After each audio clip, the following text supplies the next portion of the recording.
Guys, I'm going to show you my very hardworking neighbors. We're here at her plantation, mini plantation. Cheers! There we go, showing you guys. There's a lot of ants over there eating her peanuts that has been planted on the soil.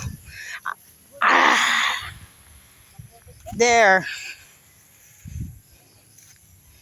Oh, that's the place where she planted the peanut. She's harvesting.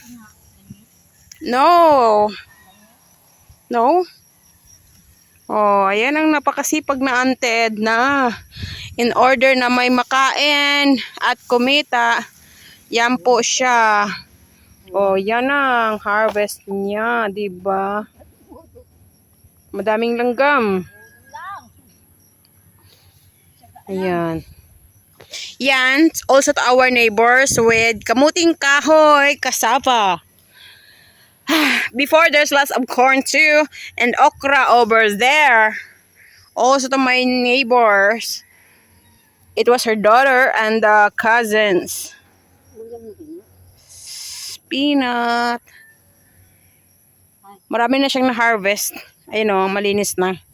Eto na yung next. Hanggang saan yan, Auntie Ed? Hanggang saan yan? Yung mani? Ay, madami nga. Grabe guys. Madami pala itong tanim niya. Ayan o. Yan o, yan. Hanggang doon. Yun, kasama pa yun. Kahit konti lang yung tinanim mo, no? Madami na pala ang ano nito, no? Ay, so. Madami-dami yan, guys. Ayan o. Ayan o. Yun. Oh. Yan yung mani. Nabubunutin niya. Madami-dami pa yan, guys. Hanggang doon yan. Narisiri lang ganta na ba ini ako. Ay. Oh, ate oh. Char. Yung langgam. Budong na. Yakake. Manglikot din tanim mo ulit ako. Baguhin na pa yung tanim. Madulas? Kaya nga eh. Ay, tsaga lang, diba? Ayun o.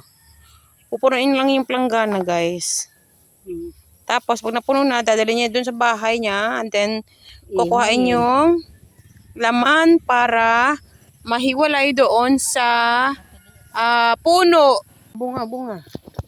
Yun, yung bunga lalabas na. Ang dami. Pakita mo, Ante.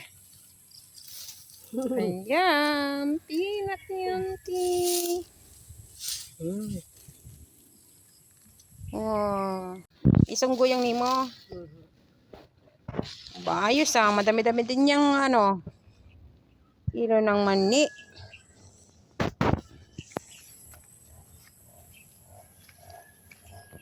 Sipag na Auntie do. Sa story ni Auntie Edna about harvesting peanut. Nagkuhan na siya. Tubo. May edad na ba kaya nagkuhan? Tubo. Si Auntie Ed, nagpipiknik siya ng kanyang mani na pananim. Oh, binunot pa niya guys. Dito din nila ilagay dito. Bagong hugot na mani. Fresh. Pwede kayong pumunta dito bumili ng pergantang. Iwan ko na kung madami pa. Sipag Auntie Ed. Oh, sariwa. Madami pang bubunutin. Oh, diba? Pag may tanim, may aanihin at may kakainin at may bubunutin. Pagtamad nga. Takam lang. Correct. Bili na kayo guys. Madami na siyang na-deliver. Pang ilan na yan, Auntie Ed, na harvest ni mo? 10. Oh, wow. Pag 10 gantang na yan guys. Kaya tayo, hindi tayo magugutom sa probinsya. Madiskarte at ikaw ay maging masipag lang. 150. Pera na yan. 150, wang gantaw. Sa banwal pa kayo, pamasahe pa. Correct. Oh, dito lang yan sa barangay Tumingad. Ayan, hugasan pa yan mamaya kasi maputik pa. Okay lang yan. Mani. Mm. Sa baba yung pag-ita naman mo. Yes, ganun gaga.